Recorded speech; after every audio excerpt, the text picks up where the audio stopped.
Okay, we are going to do the second half of the notes today. So let me make that larger. There we go. All right, so, gosh, guys, it's been 24 hours, so I can't remember if I stopped right here, if I stopped on the next slide, but either way, this is part of the notes that will go along with this.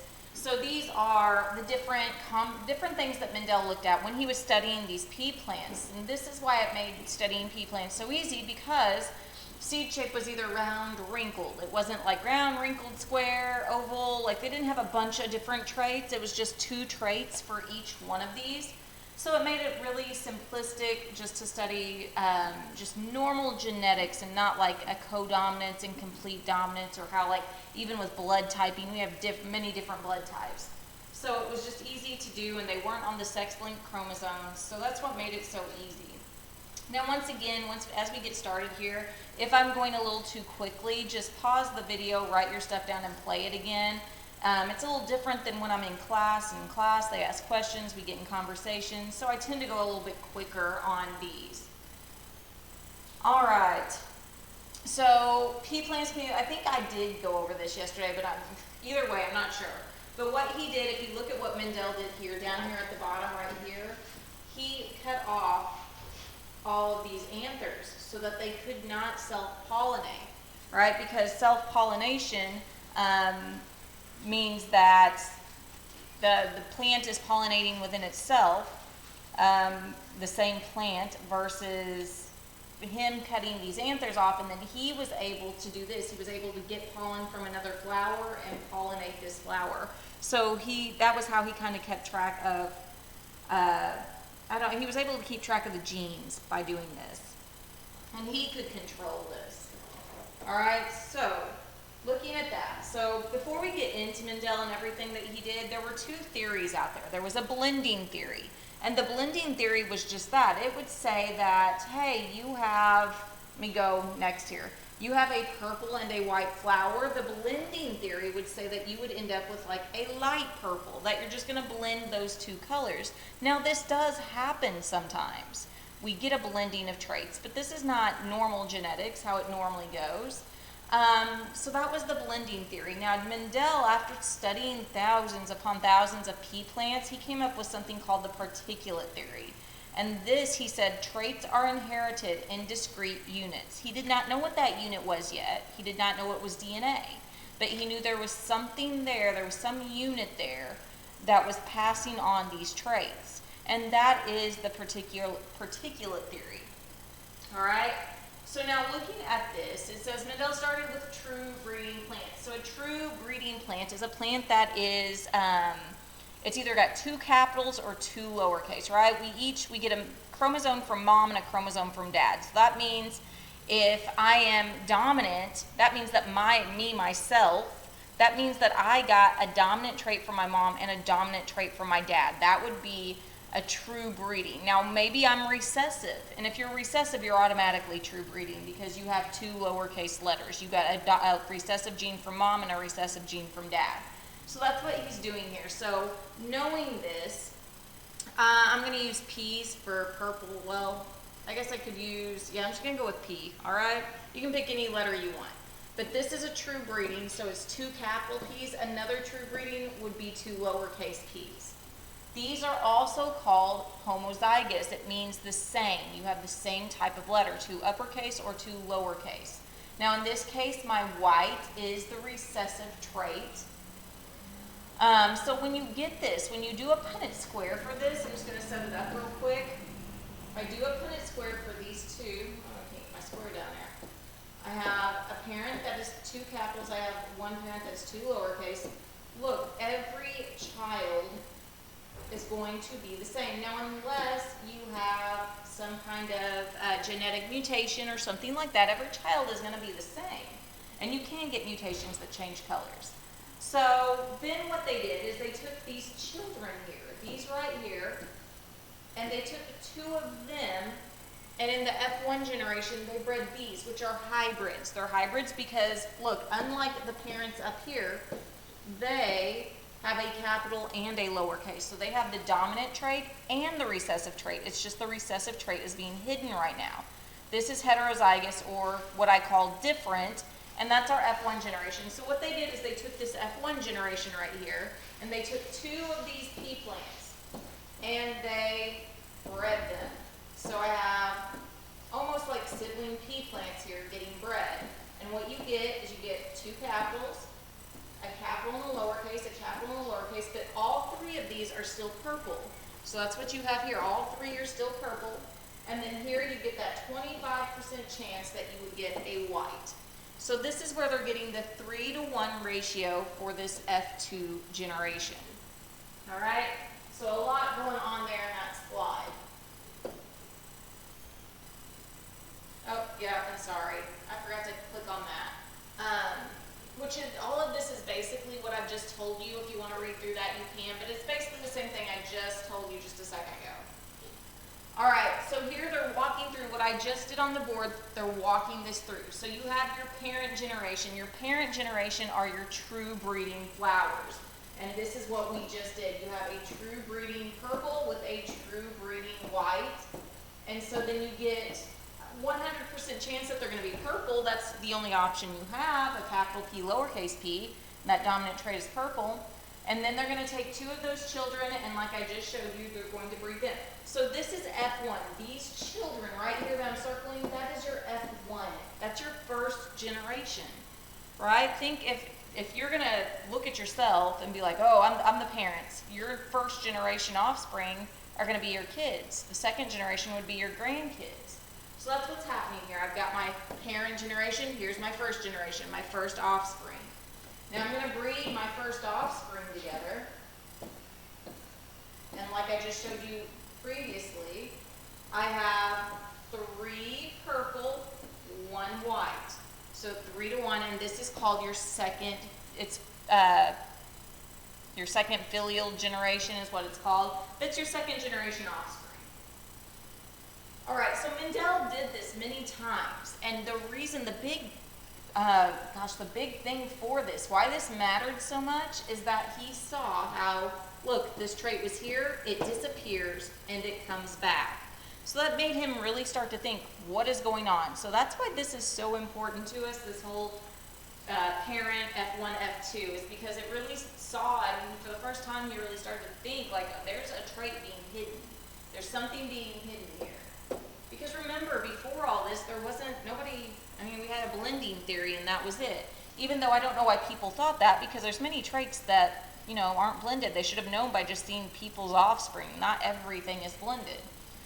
All right, so here's the practice. We're going to do this with round versus wrinkled seeds instead of the color of the flower. So our first step would be taking our parent generation right here, and we're going to do a Punnett square with our parents. We have capital R, lowercase, and all of our children, all of our first generation, so this is F1, all of our first generation are heterozygous and they are round. Now I'm going to take 2 of my F1s and breed them. Here's what I had from F1. This would be my F2 generation. Here is a round. Here is a round. It's heterozygous, but it's round. Same with that one. And then there is a wrinkle. So I have a 3-to-1 that I'm going to have round versus wrinkled. Right, now here's an important thing too. Genotype. When I ask for a genotype, I want to know the letters. So what's the genotype of the F2 generation? Well, the genotype is capital R, capital R. So I could do this. I could say, okay, 1 big R, 2 big R, little r, 1 little r, little r. Those are my genotypes. My phenotype, though, would be 3 round to the 1 wrinkle. Oh, it's not one to write well right there. But phenotype is physical. I think PH, phenophysical. All right, so let's move on from that.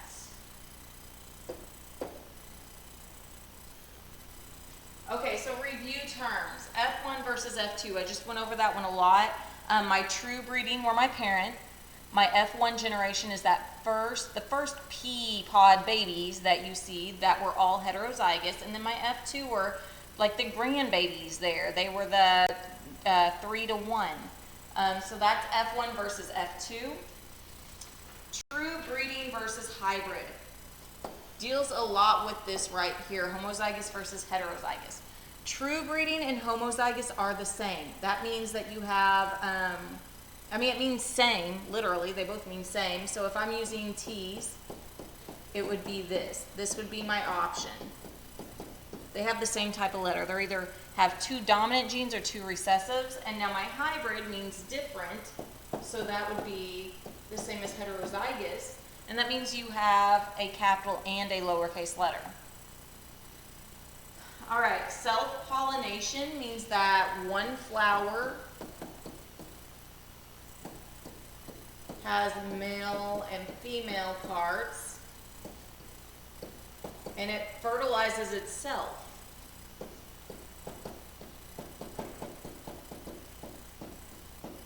Cross-pollination, you have 2 different plants.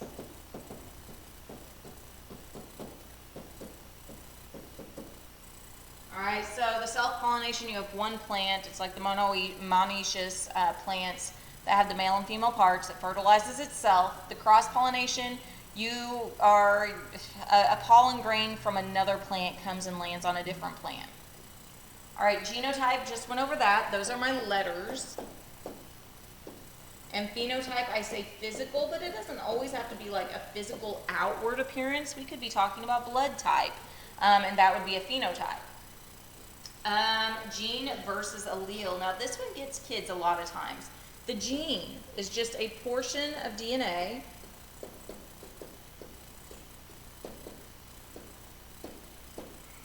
and it codes for a trait.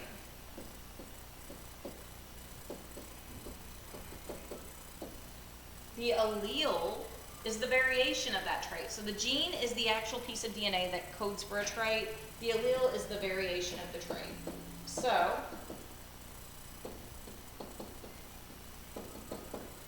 let me draw. So if this is you see my chromosome up here, right there. So what you have is here is a gene. That is where that gene is found. Right here on this section of the chromosome, that is a gene. Now, the allele is purple or white. The allele is that variation of that gene. All right, let's go to the next slide.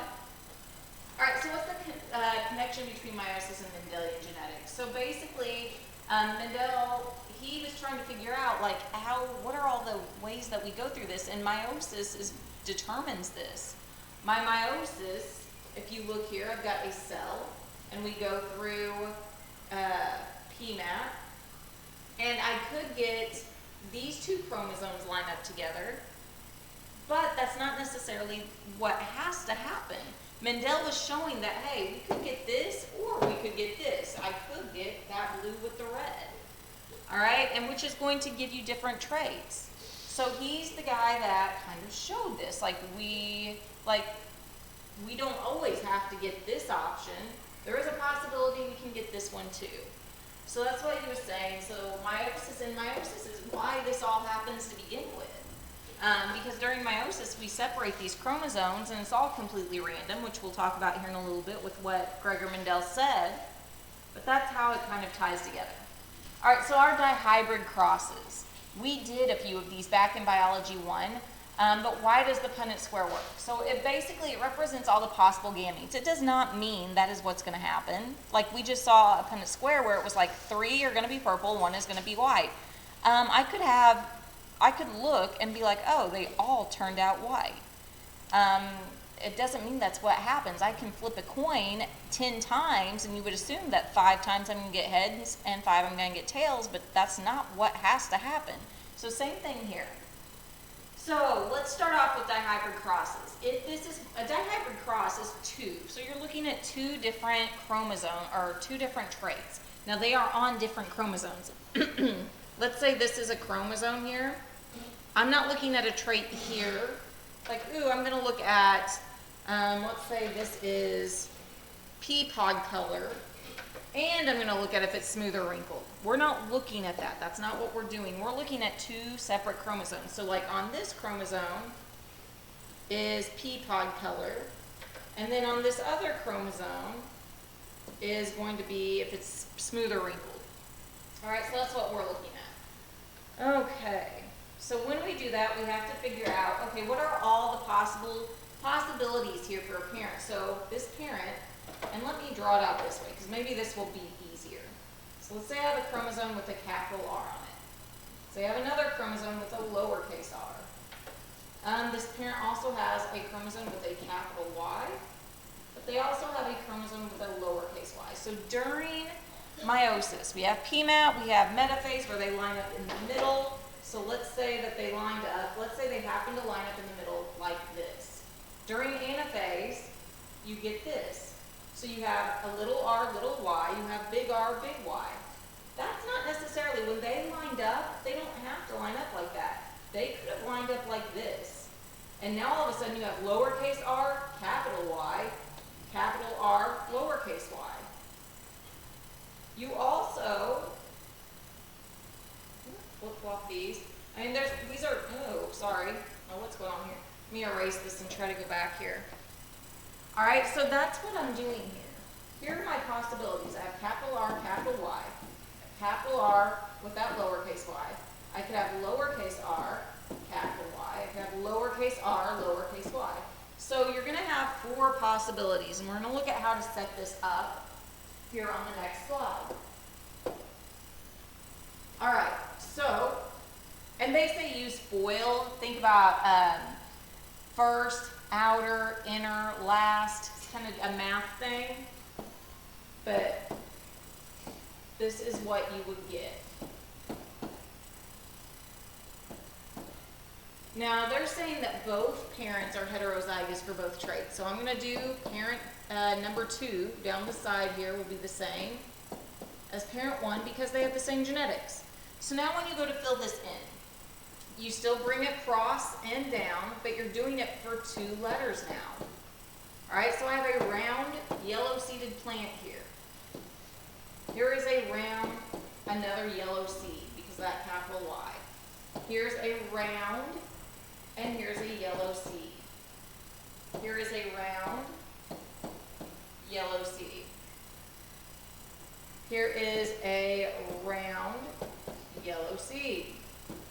Round, green seed. Round, yellow seed. Round, green seed. Right here is a round, yellow seed. Round, yellow seed. Ooh, wrinkled, yellow. Wrinkled, yellow. Round, yellow.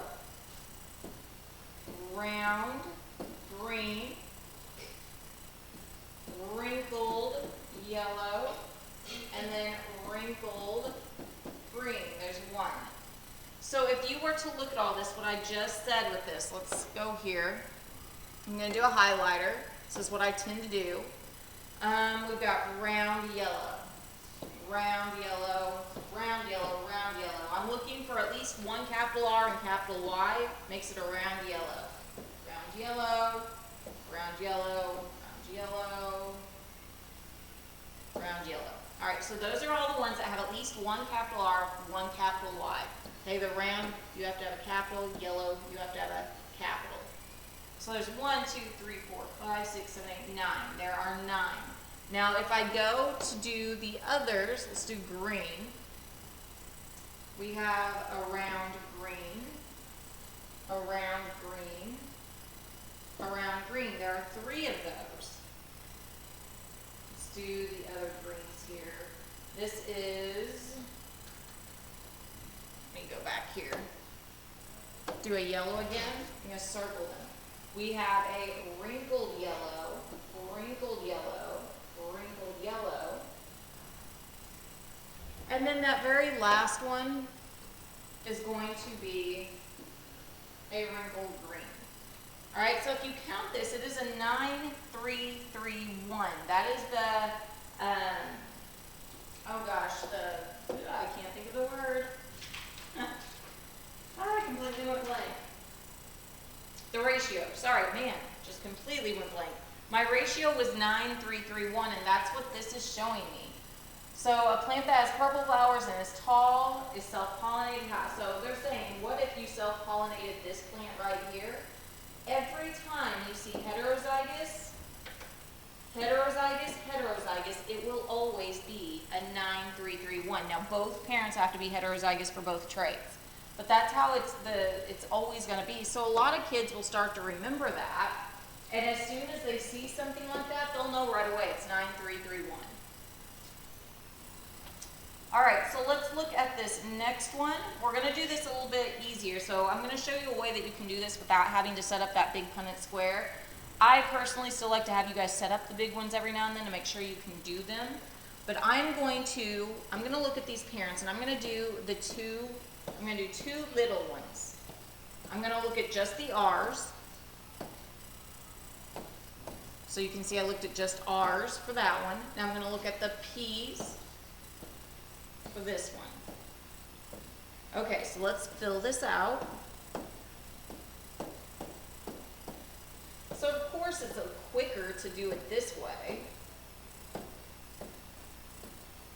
So what I'm going to do is if I want to know what are the odds that it's going to be round and yellow. Okay, well let's look at this. Here's round, that's 1/2. Yellow, let's see here, yellow is 1/2.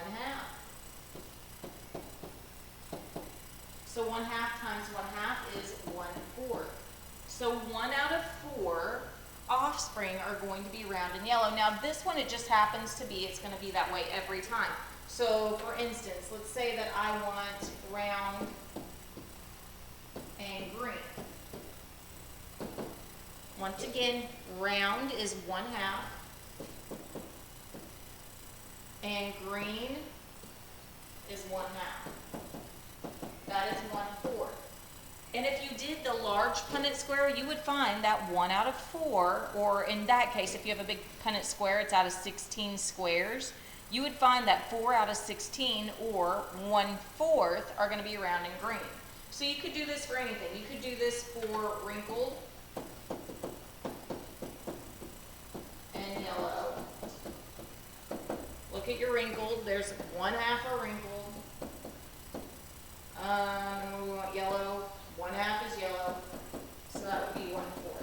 This is just a weird one where when you do the large Punnett square, they all happen to be 1/4.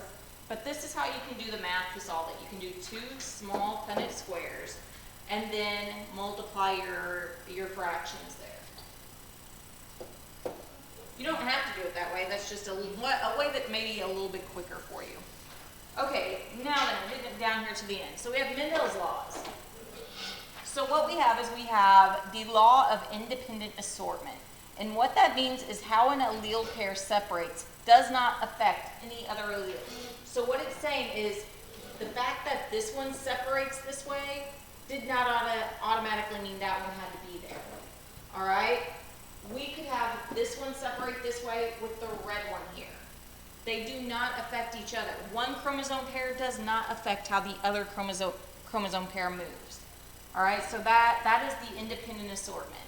The chromosomes are independent of each other and they do not rely on each other when they're moving. The second one is segregation. So it's just like what the word means, segregation. It just means that your chromosomes are separating. So the law of segregation, Mendel said that these, and once again, he didn't know about chromosomes. He said these particles separate.